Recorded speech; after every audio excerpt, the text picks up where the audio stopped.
세상에 근심돼 일이 많고 참 평안을 몰랐구나.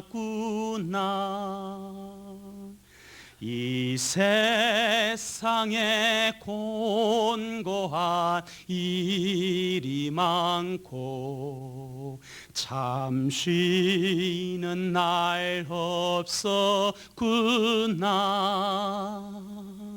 이 세상에 제약된 일이 많고 참 죽을 일 사였구나.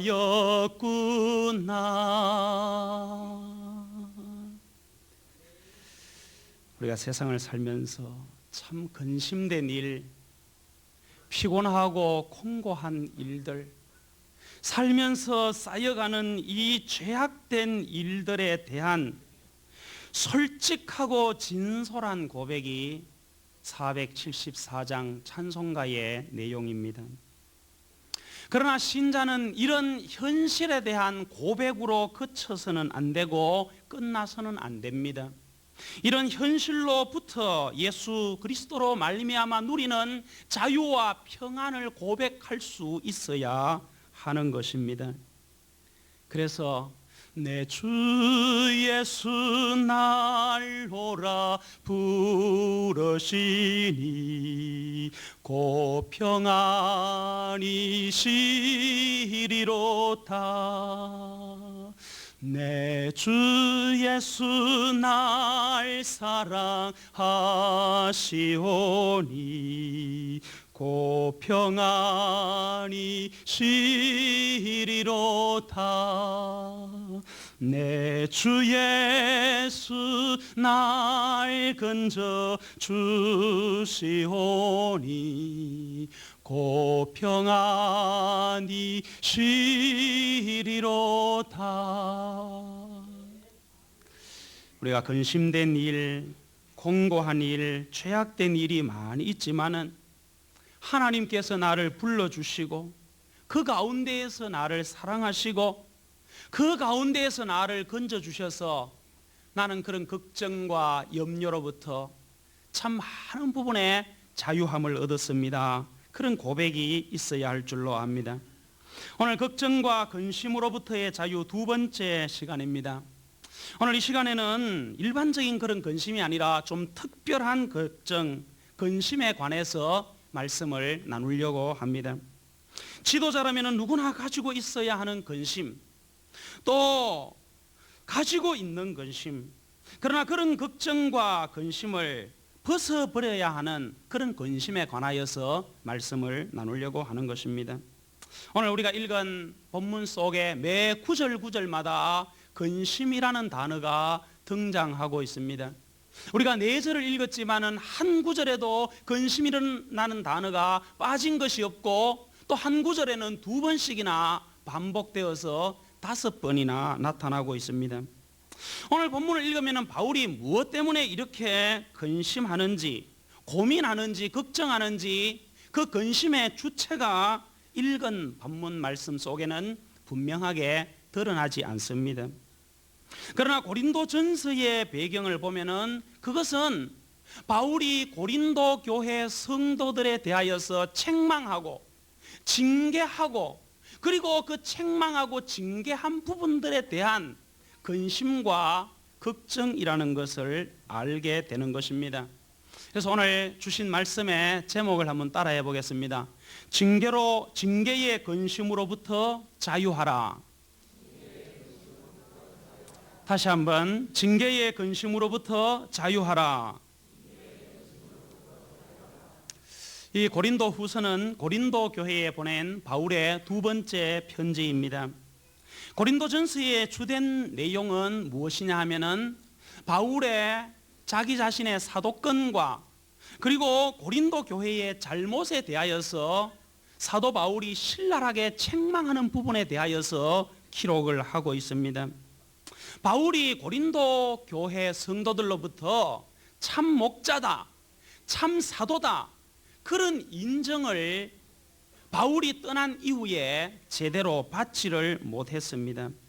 그래서 자신이 참 하나님의 종이라는 것을 고린도전서에 그렇게 변호를 하는 것입니다. 왜냐하면은 교회에 하나님의 말씀이 바르게 선포되기 위하여서는 그 말씀 이전에 그 말씀을 전하는 그 목회자 또 사도가 성도들로부터 인정받아야 하고 그 권위가 회복되지 아니하면은 아무리 진리의 말씀을 전한다고 할지라도 그것이 바르게 전달되지 않기 때문입니다. 사도 바울이 일생 장막 깁는 일을 하면서 복음 전하는 일을 한 이유는 무엇이냐 하면은 교회 안에 물질의 문제로 하도 말이 많아서 사례를 받지 않기 위해서입니다. 당시에 마을장이들이라고 하는 소피스트들이 이 교회 저 교회 다니면서 연설을 하고 그 연설의 대가로 밥벌이를 하면서 살았습니다. 그래서 바울도 그런 사람 중에 하나로 분류를 해서 바울의 사도권을 부정하기에 이르렀습니다. 그래서 바울이 교회로부터 사례를 받지를 않았던 것입니다. 신명기 25장 4절에 보면은 곡식 떠는 소의 입에 망을 씌우지 말지니라 그렇게 기록하고 있습니다. 여러분 시골에 가면은 아니 또 우리 몇십 년 전만 해도 밭에서 서로 밭을 갈 때에 그 입에다가 다 멍에를 씌워서 그래 소를 일을 시킵니다. 그 이유는 무엇이냐 하면은 옆에 있는 곡식들을 자꾸 뜯어먹기 때문에 그렇게 하는 것입니다. 그러나 이스라엘에서는 율법으로 그런 것들을 금하고 있습니다. 왜냐하면은 소에게 일을 시키려고 하면은 일 시키기 전에 이 소죽을 배불리 주어서 그런 것들이 생각나지 않도록 하든지 만약에 그렇게 못했다면은 일하면서 배고플 때 좀 뜯어먹도록 버려두라는 것입니다.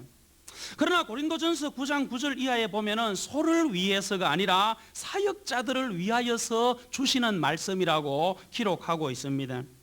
그런데 이런 당연한 권리를 사도 바울이 포기한 것은 말씀을 전하는데 이런 물질을 받는 부분이 오해가 너무 커서 사도의 사도권을 부정하고 침해하기 때문에 그런 부분에 오해를 받기 싫어서 바울이 그런 부분들을 포기했던 것입니다. 이렇게 사도 바울의 사도권까지 의심하는 고린도 교회를 향하여서 바울이 저들의 잘못을 호되게 책망하는 내용이 고린도전서입니다. 여러분 고린도 교회가 어떤 교회입니까? 많은 성도들이 예언을 하고 대부분의 성도들이 방언을 하고 또 가지고 있는 것들을 때로 구제하기도 하고 병든 자에게 손을 얹으면은 병자가 떨컥떨컥 일어나는 그런 신유의 역사들이 강하게 나타나는 그런 교회인데 그 교회를 향하여서 바울은 어떻게 평가하느냐 하면은 너희들이 아직까지 어린아이다 그렇게 질책을 했습니다. 그리고 그들을 육신에 속한 자라고 정의했습니다. 그리고 사도 바울은 교회 안에 여러 가지 판단하는 일에 대하여서 그들을 책망을 하면서 자신과 다른 사람에 대하여서 판단하는 일을 중단하라고 판단하실 이는 따로 있다고 그렇게 저들을 책망했습니다. 바울은 그 고린도 교인들을 향하여서 너희들이 너무 거만하다 그렇게 이야기를 하고 그들이 세상의 여러 가지 탐욕과 지위야 그런 교회 안의 직분에 대하여서도 그들의 탐욕을 신랄하게 비난해서 그들의 마음에 부끄러움을 주었습니다. 그리고 바울은 극단적으로 고통을 주는 징계를 주장하기도 했습니다. 여러분 고린도전서가 우리 남의 교회 이야기이기 때문에 그냥 쉽게 받지. 제가 만약에 우리 교회에 이런 이 고린도전서와 같은 내용의 편지를 썼다면은 여러분 마음이 어떻겠습니까? 이게 내 교회 내 성도들에게 주어진 그런 이야기라고 하면은 그 편지 한자 한자를 읽을 때에 얼마나 그 예민하고 민감하고 온갖 생각들이 다 나는 그런 내용인지 모릅니다. 바울이 이렇게 고린도 전서를 통하여서 꾸중을 하고 나니까 책망을 하고 징계를 하고 나니까 바울의 마음이 편하지를 않았습니다. 과연 저들이 자신의 이 마음을 받아줄 것인가? 내 본심을 알고 나를 받아줄 것인가? 이것이 바울의 걱정과 고민입니다. 이것은 비단 목회자에게만 해당되는 이야기가 아닌 줄로 압니다. 목사가 그렇고, 한 자녀를 키우는 부모님의 마음이 그렇고, 한 반을 다스리는 선생님의 마음이 그렇고, 성가대를 지휘하는 지휘자의 마음이 그렇고, 또는 한 구역의 구역장의 마음이 그렇고, 무엇인가 그런 부분들을 고치기 위하여 책망을 하고 난 이후에는 그것을 어떻게 받아들일 것인가 하는 부분들에 대한 고민이 모든 계통의 지도자들에게는 다 있는 것입니다. 면허증도 없는 16살의 아들이 아버지의 허락도 없이 아버지의 차를 늘 몰고 다니는 그런 아들이 하나 있었습니다. 아버지가 여러 차례의 주의를 주었지만은 그 아들은 아랑곳하지 아니하고 그냥 아버지가 차를 집에 세워놓기만 하면은 그 차를 몰고 친구들과 다니면서 놀고 사고를 치는 것입니다. 어느 날 아버지가 잠자리에서 일어났을 때에 그날도 또 아들이 아버지의 차를 몰고 나가고 없었습니다. 아버지가 화가 머리끝까지 났습니다. 그러나 마음을 진정하고 오랫동안 생각을 했습니다. 이 아들을 어떻게 해야 되느냐? 어떻게 해야지 이 아들이 이 차를 가지고 사고치고 방황하고 헛된 곳에 그렇게 다니면서 죄짓지 않을 수 있을까? 그 치밀어 오르는 그 화와 분노를 겨우 누르고 합리적으로 이성적으로 오랫동안 고민하다가 내린 결론이 무엇이냐 하면은 아들을 경찰에 차량 절도범으로 신고를 해버렸습니다. 그렇게 신고를 하고 나서 그렇게 해야만 이 아들이 고쳐질 수 있겠다라고 생각을 해서 그렇게 했지만은 아버지는 그렇게 하고 난 이후에 고민을 하는 것입니다. 어떤 고민이냐 하면은 아들과 나와의 관계가 이 일로 인하여서 단절되고 끊어질 것은 아닌가? 아버지가 아들을 차량 절도범으로 고발을 해서 감옥에 넣었다고 이 일로 나를 영원히 미워하지 않을까 걱정하며 고민하고 염려하며 불안해하는 것입니다. 그러나 아버지 생각에는 이렇게 하는 일 외에 아들을 복종시키는 방법이 없다고 생각해서 그렇게 한 것입니다. 이 아버지의 걱정과 근심은 고린도 후서에 증거되어 있는 사도 바울의 걱정과 근심에 견줄만 합니다. 사도 바울은 고린도 후서에서 그렇게 고린도 전서에 책망을 하고 나서 책망된 부분에 대하여서 마음 아파하고 근심하고 걱정하는 내용들이 고린도 후서에 쭉 기록되어 있는 것입니다. 그래서 2장 13절에 보면은 내 심령이 편치 못하고 그렇게 말합니다. 7장 5절에는 내 육체가 편치 못하다. 너무 마음의 걱정을 많이 하고 근심을 많이 해서 자기의 몸에 병이 왔다는 것입니다. 그리고 7장 5절에 보면은 다시 사방으로 환난을 당하여 밖으로는 다툼이요 안으로는 두려움이라 그렇게 말합니다. 사도 바울은 드로아에서 그 도시 전역에 매우 성공적인 복음 운동을 전개했습니다. 그럼에도 불구하고 그의 마음속에 늘 근심이 있는데 그 근심의 근본 원인은 무엇이냐 하면은 교회의 분열과 불법을 용납하는 일과 자신에 대한 반역과 그리고 거룩한 진리를 용납하는 일들에 대하여서 교회를 책망하였기 때문에 그 책망한 부분에 대하여서 내가 너무 과민하게 반응한 건 아닌가? 그리고 그런 부분에 대하여서 성도들이 이것을 어떻게 반응할 것인가?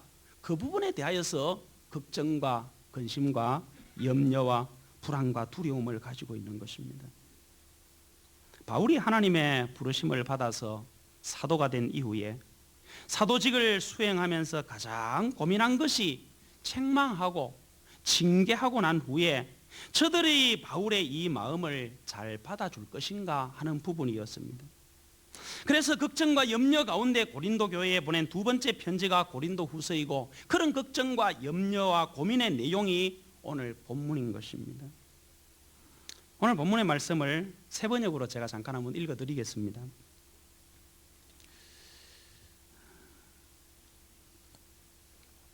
나는 여러분에게 또다시 아픔을 주지 않아야 하겠기에 여러분에게 가지 않기로 결심하였습니다. 나를 기쁘게 해줄 사람은 여러분밖에 없습니다. 그런데 내가 여러분을 마음 아프게 한다면 나를 기쁘게 해줄 사람들에게 슬픔을 안겨주는 셈이 되지 않겠습니까? 내가 이런 편지를 쓴 것은 내가 그리로 가게 될 때에 나를 기쁘게 해야 할 바로 그 사람들에게서 내가 마음 아픈 일을 당하는 일이 없게 하려 하는 것입니다. 내 기쁨이 여러분 모두의 기쁨임을 나는 여러분 모두를 두고 확신하였습니다. 나는 몹시 두려워하면서 걱정스러운 마음으로 또 많은 눈물을 흘리면서 여러분에게 이 편지를 썼습니다. 그러나 그것은 여러분을 마음 아프게 하려고 한 것이 아니라 내가 여러분을 얼마나 극진히 사랑하고 있는지를 여러분에게 알려주려고 한 것입니다 하는 것이 오늘 본문의 내용입니다. 이 본문의 내용을 쉽게 말하면은 내가 지난번 고린도전서의 편지를 통하여서 너희들의 죄를 공격하고 책망하고 그래서 너희들을 근심하게 하고 아프게 한 것이 있다면은 그것은 너희를 회복하고 너희가 잘되게 하는 것이 나의 기쁨이기 때문에 그런 것이다. 너희를 공격하고 꾸중하는 것이 나의 취미가 아니다. 나의 기쁨과 자랑은 너희가 잘되는 것이다. 그런 의미를 담고 있는 것입니다. 똑같은 죄를 지어도 사단은 그 지은 사람을 심하게 공격해서 다시 돌이키지 못하고 자살하게 합니다. 그러나 성령님은 그 사람이 지은 죄를 책망하여 그 죄를 버리고 하나님의 거룩하심과 자비하심과 용서하심으로 깨끗하게 하시는 데 목적이 있습니다. 이러한 성령님의 거룩한 목적을 성취하는 방법으로 하나님께서는 선지자를 통하여서 교회를 책망하고 그러한 목적에 이르지 못할까 선지자들은 언제나 노심초사 걱정하며 근심하게 되는 것입니다. 그러나 사람들은 그 문제에 대하여서 그렇게 인식하고 회개하기보다는 책망하는 그 사람에 대하여서 반응을 합니다. 마치 예수님께서 성전의 강도에 소굴된 것을 보시고 청소하실 때에 지나치게 반응하셨다는 이유로 예수님을 비난하는 사람들이 많이 있었습니다. 돈을 바꾸는 자의 돈을 쏟아버리시고 그 상을 엎으시고 소와 양을 몰아내시며 성전을 더럽게 하는 자를 향하여서 강하게 책망하셨을 때에 네가 무슨 권세로 이런 일을 하느냐, 어떻게 이렇게 화를 낼 수 있느냐 하면서 예수님의 책망을 받아들이지 않았습니다. 그것이 예수님의 근심이요 교회를 담임하는 목사의 걱정이며 자식을 키우는 부모의 걱정이고 한 부서 한 반을 담임하는 선생님의 고민과 걱정입니다. 책망하는 목사가 반드시 성도보다 낫다는 뜻은 아닙니다. 그러나 성도의 유익을 위하여서 목사의 책망을 하나님께서 허락하셨습니다. 책망하는 부모가 자식보다 반드시 낫다는 뜻은 아닙니다. 그러나 자식의 유익을 위하여 부모의 책망을 하나님께서 허락하셨습니다. 책망을 하는 선생이 반드시 학생보다 낫다는 뜻은 아닙니다. 그러나 학생의 유익을 위하여 하나님께서는 선생님의 책망을 허락하셨습니다. 그러나 그러한 책망은 항상 근심을 낳습니다. 우리가 잘못을 범할 때 형제를 권면하고자 할 때 우리가 우리의 마음을 살피고 우리의 자신의 동기를 조사해 보아야 하고 그러나 그런 부분들 가운데에서 그런 과정 가운데에서 권면하고 책망했다고 할지라도 권면한 후의 결과에 대하여서는 근심하지 않을 수가 없는 것입니다. 마하트마 간디의 이야기를 듣고 그렇게 권면했으면 얼마나 좋겠나 하는 생각을 가진 적이 있습니다. 그것을 새벽기도 시간에 한번 이야기한 적이 있습니다. 마하트마 간디, 마하트마라는 말이 위대한 영혼 그런 뜻이거든요. 요즘 굉장히 이렇게 부상하는 나라가 인도와 중국입니다. 근데 인도의 영혼의 아버지라고 불리는 그 간디에게 한 어머니가 찾아왔어요. 어머니가 찾아와서 우리 아이가 자꾸 단 것을 많이 먹는데 그것을 먹지 않도록 이야기해 주십시오. 그렇게 이야기를 하는 것입니다. 이 어머니가 생각할 때는 간디가 너무 위대한 사람이니까 간디가 말한다 자기 자녀가 이 단 거를 안 먹을 것 같아서 그렇게 이야기를 한 것입니다. 그때 간디가 갔다가 내일 아이와 함께 다시 오라고 그랬습니다. 그 어머니가 갔다가 다시 이제 왔습니다. 간디가 다시 며칠 더 있다가 오라고 연기를 해서 또 며칠 더 있다가 간디에게 그 어머니와 자식이 왔습니다. 그때 간디가 그 아이에게 얘야 너 단 거 먹지 마라 이야기를 했습니다. 그러면 나중에 그 아이가 단 거를 안 먹었어요. 정말로 안 먹었단 말이에요. 그래서 어머니가 하도 이상해서 간디에게 찾아왔습니다. 처음 그런 이 단순한 말 같으면은 무슨 큰 감동을 주는 그런 말이 아닌데 그냥 먹지 말라고 한 것 같으면은 처음 왔을 때 얘기를 하지 왜 지금 얘기를 합니까? 라고 물으니까 간디가 하는 이야기가 제가 그때 단 거를 먹고 있었습니다. 그렇게 이야기를 하는 것입니다. 그러니까 자기가 이제 그 아이에게 그 말을 하기 위하여서 단 것을 먹다가 그동안 끊은 것입니다. 그리고 아이가 왔을 때 그렇게 이야기를 한 것입니다. 목회자가 아니면 아버지가 선생님이 자녀를 가르칠 때에 알고 행하고 가르치면 얼마나 좋겠습니까? 그러나 그렇지 못하고 가르칠 때도 있는 것입니다. 그것이 바로 지도자의 고민이고 선생님의 고민이고 아버지의 고민이고 고통입니다. 그러면서도 또 자기가 행하고 있으면서도 때로는 그 자녀들을 책망해야 되는 것이 지도자의 사명인 것입니다. 우리가 우리 자신의 연약함을 인정하면서도 잘못된 다른 형제에게 사랑 안에서 진실을 말해야 할 때 우리는 그 사람과 대결해야 할 일로 고민하게 되고 자신의 삶이 따르지 못한 그런 부분들 때문에 근심하며 걱정하며 고민하게 되는 것입니다. 그래서 불안해서 걱정이 되어서 그렇게 책망하고 나서 하나님 아버지 앞에 기도하는 것이지. 그러나 응답이 오기까지 기다리는 시간이 있으며 그 기다리는 시간까지 그 자녀들이 그 성도들이 그 책망을 달게 받아서 바르게 반응할 때까지 지도자는 근심하고 고민하게 되는 것입니다. 그때에 책망한 사람들은 너나 없이 많은 생각을 하게 되는 것입니다. 내가 과연 옳게 행하였는가? 내가 과연 사랑 안에서 행하였는가? 내가 그렇게 행했다고 할지라도 저들이 그 말을 거절할 것인가? 그리고 하나님을 거절할 것인가? 과연 회개할 것인가? 하는 부분에 대하여서 근심하며 기도하게 되는 것입니다. 바울 역시 이런 모든 생각을 하였습니다.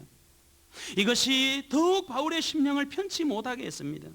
또한 복음을 전하는 일이 그의 삶에서 가장 중요한 일임에도 불구하고 이 모든 생각들이 드로아에서 그가 복음을 전하는 일을 불가능하게 만들 정도로 책망한 일 때문에 근심하고 고민을 했던 것입니다. 목사가 회중들에게 책망할 필요가 있다는 것을 발견할 때 그 순간에 큰 근심과 걱정을 맞이하게 됩니다. 부모가 자식을 징계할 필요가 있다는 것을 발견할 때에 부모의 마음속에 큰 근심과 걱정이 찾아듭니다.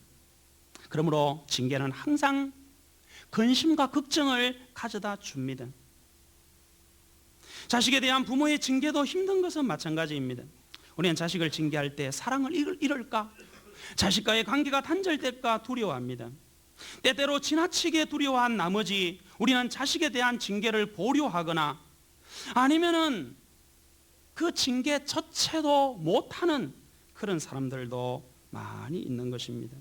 매번 징계할 때마다 그 징계는 책망할 때마다 그 책망은 몹시 고통스러운 근심의 흔적을 남기곤 하는 것입니다. 그러나 어른이 된 우리 자녀들이 그들의 자녀들을 똑같이 징계하고 똑같이 근심하는 것을 보게 되는 것입니다. 왜? 그것이 부모의 마음이고 부모의 또 다른 사랑이기 때문에 그런 것입니다. 책망은 이렇게 항상 근심을 낳습니다. 그럼에도 불구하고 책망은 그 사람이 사도이든지 아니든 간에 지도력을 가진 자, 특별히 영적 지도력을 키우는 일을 하는 사람들에게 있어서는 필수적 의무입니다. 그가 목사든지 부모이든지 아니면 선생님이든지 혹은 친구라고 할지라도 책망은 누구든지 영적 지도력을 양육하는 일을 하는 사람의 필수적인 의무입니다. 그러나 그 일로 바울은 잠을 잘 수가 없습니다. 그는 먹을 수가 없습니다. 그는 심지어 복음을 전할 수도 없습니다. 그는 근심으로 인하여 아무 일도 할 수가 없었습니다. 그러나 그 절망의 순간에 그는 징계로부터 걱정과 근심에서 벗어나게 됩니다. 그 벗어나게 된 결정적인 말씀이 오늘 고린도후서 2장 14절 말씀에 나와 있습니다. 같이 한번 보실까요? 우리 2장 4절까지 읽었는데 14절 말씀에 해답이 나와 있습니다. 이 말씀을 읽으면 거의 설교를 마치게 됩니다. 같이 한번 봅니다. 시작. 항상 우리를 그리스도 안에서 이기게 하시고 우리로 말미암아 각 처에서 그리스도를 아는 냄새를 나타내시는 하나님께 감사하노라. 바울이 그렇게 책망을 하고 그 부분에 대하여서 근심을 하면서 내가 이렇게 고통스럽고 힘든 이 일을 계속해야 되느냐 말아야 되느냐 라는 단계에까지 이르렀을 때에 그런 생각들은 진리에 대하여서 바울이 굴복한 셈이었다는 것입니다. 바울은 그가 마땅히 해야 할 일을 행했다는 것을 인식하게 되었습니다. 그리고 나머지는 하나님께 달려 있습니다. 그리고 하나님은 이미 승리의 결과를 약속하셨던 것입니다. 바울은 자기가 쓴 편지로 인하여서 고린도 교회의 성도들 가운데 어떤 갈등과 심지어 다툼이 일어난다고 할지라도 결국은 하나님께서 그 전쟁에서 승리하실 것을 믿고 하나님께 감사하는 것입니다. 바울은 자기 자신을 신뢰하지 않았습니다. 그리고 고린도 교회의 성도들도 신뢰하지 않았습니다. 바울은 하나님께 신뢰를 두었습니다. 바울은 감사를 통하여서 그 근심을 표현했습니다. 그는 문제를 위하여서 근심하지 않았습니다. 그 문제에 대한 자신의 대응 태도에 대하여서도 다른 사람의 반응에 대하여서도 감사하지 않았습니다. 심지어 그는 사람들이 보여준 그 책망 가운데 잘 받는 사람, 선한 반응에 대하여서도 감사하지 않았습니다. 대신 그는 하나님의 성실하심에 대하여서 감사하였습니다. 바울은 책망의 글을 쓸 때에 분명히 그의 편지를 읽을 사람들의 마음에 회개가 일어나기를 많이 기도했을 것입니다. 그러나 그의 감사는 그가 승리를 보기까지 살지 못한다고 할지라도 반드시 하나님께서 승리를 주실 줄로 알고 감사했던 것입니다. 징계에 관한 교과서적인 말씀이 히브리서 12장 5절로 11절 말씀에 나와 있습니다. 다 읽지 아니하고 중요한 내용들만 읽겠습니다. 내 아들아 주의 징계하심을 경히 여기지 말며 그에게 꾸지람을 받을 때에 낙심하지 말라. 주께서 그 사랑하시는 자를 징계하시고 그의 받으시는 아들마다 채찍질 하심이니라. 무릇 징계가 당시에는 즐거워 보이지 않고 슬퍼 보이나 후에 그로 말미암아 연달하는 자에게는 의와 평강한 열매를 맺나니. 책망이 가져다 주는, 책망을 받는 사람이나 책망을 하는 사람이나 그 마음속에 고통과 근심이 있음에도 불구하고 그런 책망 징계로부터 그런 근심으로부터 벗어나고 자유하게 하는 그 비결은 무엇이냐 하면은 책망할 때의 지혜와 사랑과 회개를 구하는 심정과 마음으로 기도하면서 책망했다면은 하나님께서 선하게 인도하실 줄로 믿고 감사하라는 것입니다. 그래서 바울이 이렇게 그의 서신서에 보면은 기도합니다. 하나님 아버지 감사합니다. 비록 모든 징계가 즐거워 보이지 않고 슬퍼 보일지라도 나중에 징계로 말미암아 연달한 자에게는 의의 평강한 열매를 맺게 하실 줄로 믿습니다. 그렇게 감사를 드리는 것입니다. 여러분, 목사는 목사로서 또 여러분은 부모로서의 자녀의 잘못된 부분들을 보고 자녀들이 점점 성장하면 성장할수록 머리가 커지면 커질수록 책망할 수가 없는 그런 이 아픔과 고통들을 겪을 것입니다. 그러나 책망하는 가정 가운데 자기를 살피고 지혜롭게 책망하기 위하여서 정말로 참으로 사랑하는 마음으로 회개하기 위하여서 그렇게 책망을 했다면은 그 모든 결과에 대하여서는 하나님께서 지금은 비록 깨닫지 못한다고 할지라도 차후에는 알고 깨닫고 이 일로 인하여서 더 좋아질 줄로 믿고 하나님께 감사하시기를 축복합니다.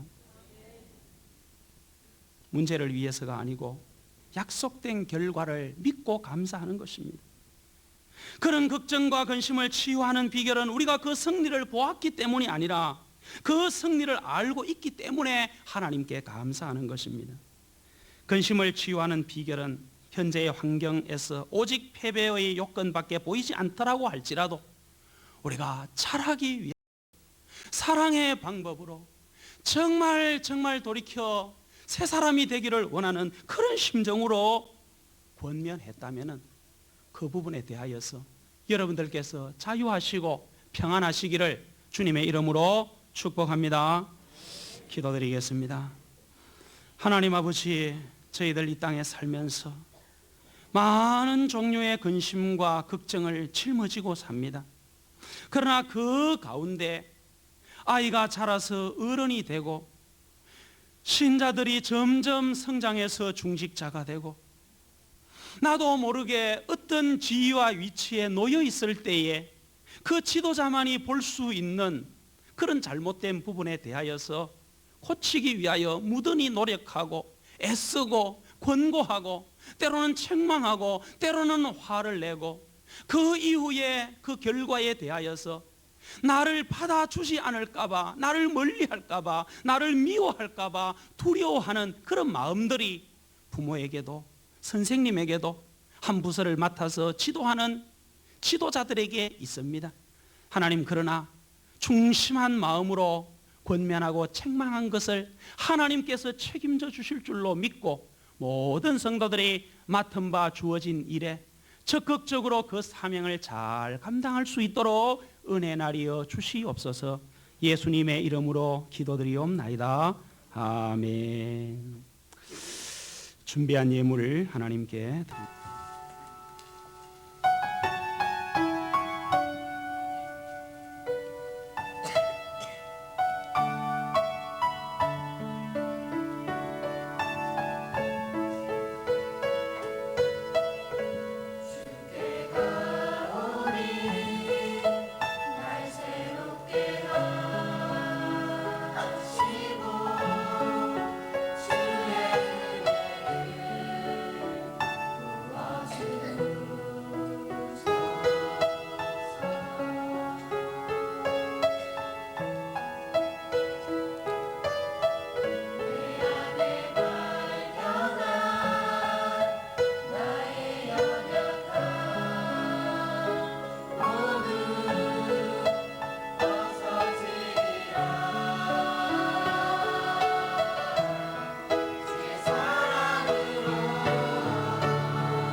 할렐루야. 옆에 있는 성도님께